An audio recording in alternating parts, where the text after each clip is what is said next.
Hey guys, it's May, and today I want to show you this. I saw these pouches online on Instagram.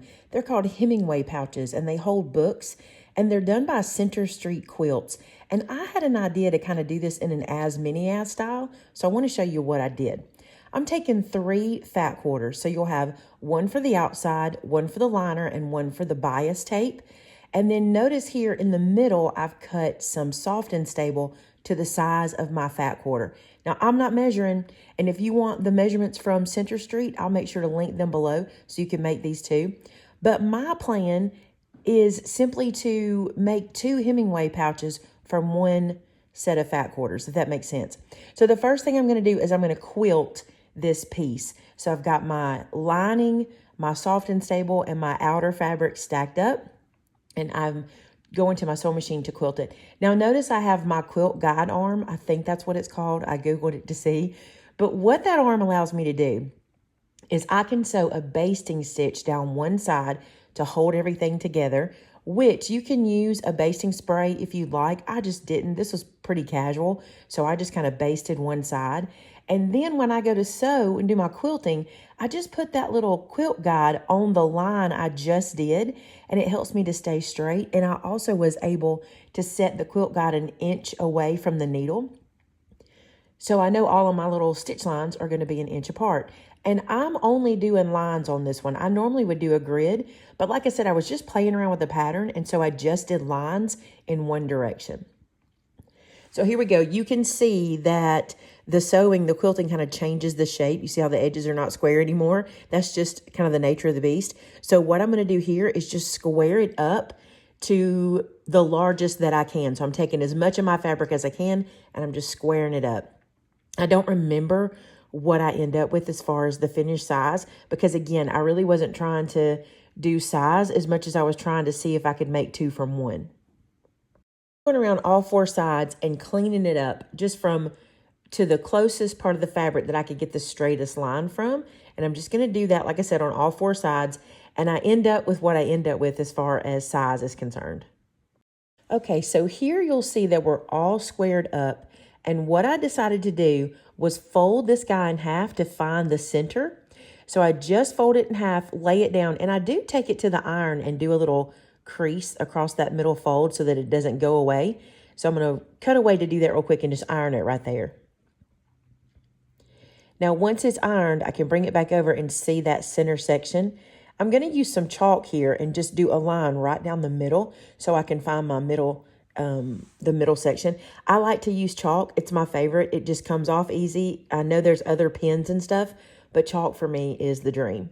All right, so from that center line, I'm measuring out 3 inches to the left and making a mark. This is very easy, you guys. And then at the top center line, I'm going to measure out 3 inches to the right. When I saw it made, when I saw the Hemingway pouch made, I thought, you know what? We wouldn't have to cut that angle away. If we just cut 2 pieces, we'd get our angle on both pieces. So now I'm going to take my long ruler and lining up from both of my 3-inch marks, I'm going to make an angle mark across the middle. This is one of those things you're going to have to just watch to see how this makes sense. But we're able to get 2 of these pouches from one set of fat quarters. All right, so there's my line, and now it is time to cut it. You got to be brave cutting right through that quilted piece, I know. But I'm going to cut these in half, and when I do, you'll see that we get our angled piece. I also want to apologize for my filming. This is my first tutorial I've done in my sewing room, and I got a lot to learn, you guys. A lot of camera setup to fix, but we'll get there. Okay, so in the other pattern, you kind of cut away the top to get this angle, and I just thought if we extended the size of that top piece, we would get 2. So here you see, this is how it's going to end up when we get through sewing it. But you see here you get 2, and I thought it'd be neat to show you, you could do one this way. You don't have to do them both with the same angle, but I decided to make mine the same. So you fold this over, and then when you get done sewing it up, it'll be shaped with that piece down in a zipper. Okay, so let's talk about the other stuff you're going to need. This is what I love about this pattern. You really just need what fits your fabric that you have available. You don't have to have a lot of measurements. But I have some of the By Annie zipper tape. I love this stuff. And I'm just going to lay it across the top and cut it about 1.5 inches too long on either side. I always over measure, right? You probably don't need nearly that much left over. Although in some places I found that I did. So go ahead and give yourself plenty of, that's probably about 2 inches on either side, more than I'm really going to need. And the cool thing about this zipper tape is you only need half a zipper to do these. So I'm going to separate this and I'll get 2 out of 1. Isn't this cool? So 2 out of 1 fat quarter set and 2 out of 1 zipper. The only thing you'll need is 2 zipper pulls, which I buy those in packages anyway. So I just grabbed out 2 zipper pulls and we're ready to go. Now I'm going to take the third fat quarter that is going to be my binding, and I'm going to cut some strips that are 2 inches. I think I cut about 7. I just cut a bunch of, or several strips, sewed them together, made one big long strip, and just kind of used it as I needed it, because I don't mind having leftovers. I find that I use this kind of in different places, so I didn't mind having any leftovers. So get those cut in 2-inch strips and then sew them together. So we start by installing our first little bit of seam tape or bias tape. And what I'm going to do is place the open edge, so not the folded edge, I'm placing the open edge along the top of our pouch, and I'm going to clip it in place with Wonder Clips. And by the way, Wonder Clips are literally that. They are a wonder. Y'all haven't sewn in a long time, so all these new notions are incredible, and these are some that I cannot be without. Also, if you like anything you see in the video, I get all my supplies. I get most of my supplies from So Charming. So I will link their website below. They do ship. So if you see anything you want, they can ship you all of this, the Soft and Stable, the Wonder Clips, all of it. All right, so I made sure I had enough on either end to be able to fold over to the other side. I'm going to trim that off, and now I'm just going to sew with a 1/4 inch seam all the way down. I did backspace. Sometimes I do. If I'm not making quilt pieces, I'll go ahead and backspace just to hold backspace. Is that what it's called? No. What is that called? Oh, backstitch. I did backstitch. Y'all, I'm learning. But anyway, I will do that a lot of times, especially where I'm going to be pulling and tugging like this. So now I'm going to flip this over and I'm going to sew it down to the front side. This is very forgiving, you guys, because it's easy to make it look nice and neat and clean. I do pin with my Wonder Clips, but the reason I do is I find that as I'm sewing, the feed dogs will kind of move my binding, and I'll end up sewing kind of off. I don't know, it's weird. So I just decided to go on down, do all of my Wonder Clips down there, and then go back and do my stitching. And I stitch just about 1/8 of an inch in from the edge of the bias. And the reason I do that, I'm calling that bias and binding. We're going to call it binding. But the reason I do that is because I'm going to come back and install my zipper. So I'm actually going to be sewing on both sides of this flipped over binding. You'll see that in a second. All right, so I got it all pinned, and I'm going to go and just sew it down all the way to the end. And once you get that sewn all the way to the end, I'm just going to take that out.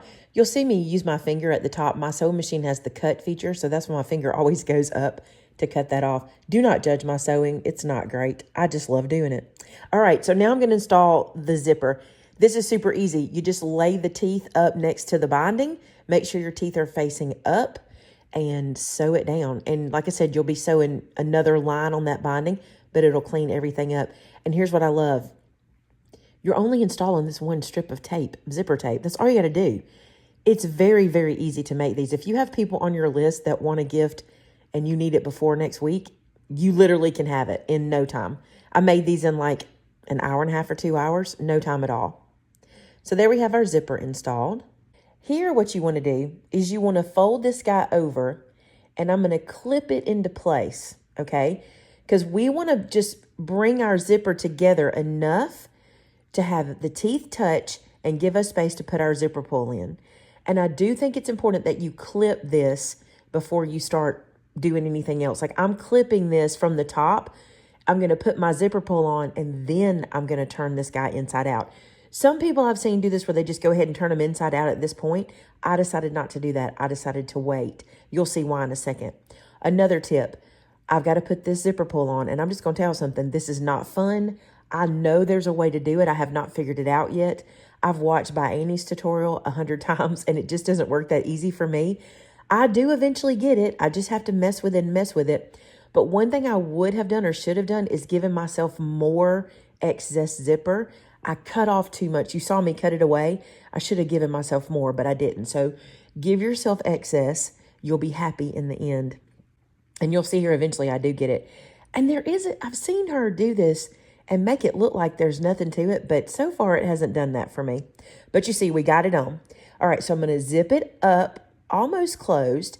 Then I'm going to take a straight pin and I'm going to put it through the end down here just to ensure that I don't accidentally pull that zipper pull out, because I don't want to have to do that again. It is in and I want it to stay there.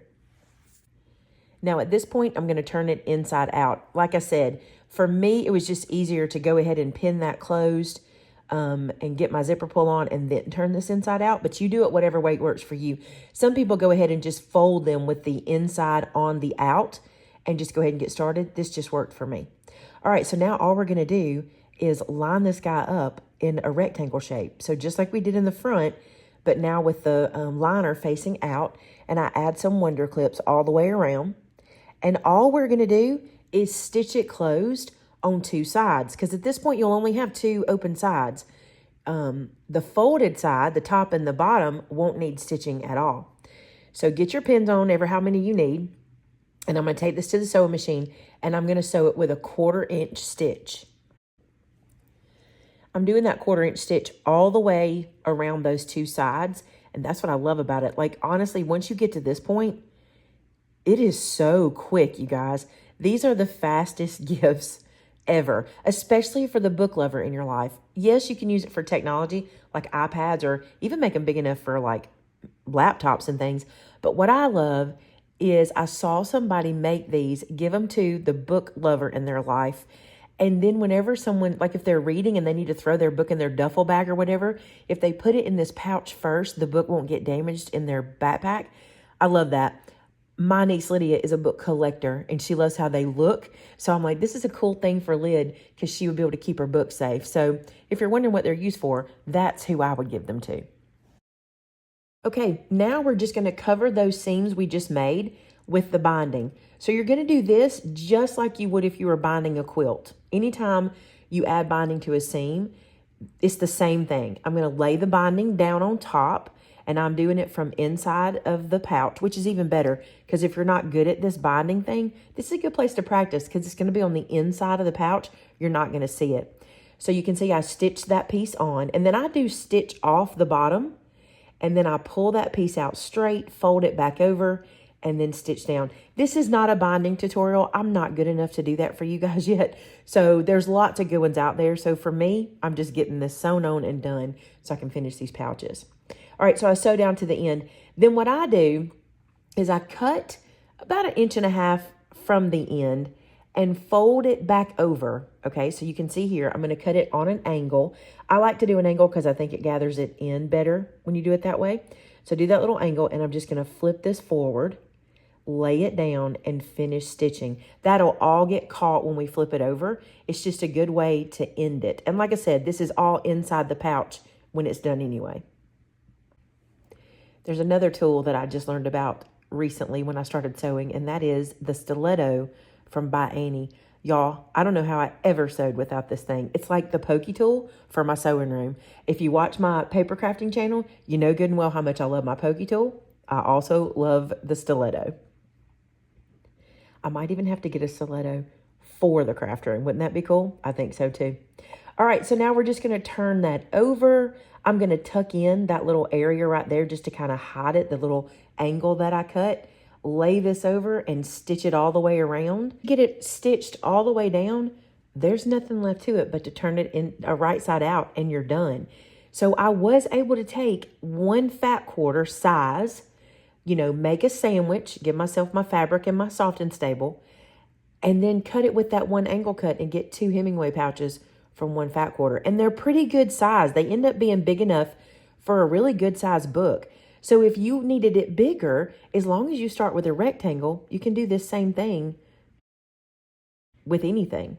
Cut my strings away, my excess strings, and we'll turn it around. But that's what I love about it. If you just start with a rectangle and do that cut in the middle, that angle cut, you end up with 2 pieces to make your Hemingway pouch. I love what Center Street Quilts did, and I will link their video below because they have a lot of different sizes.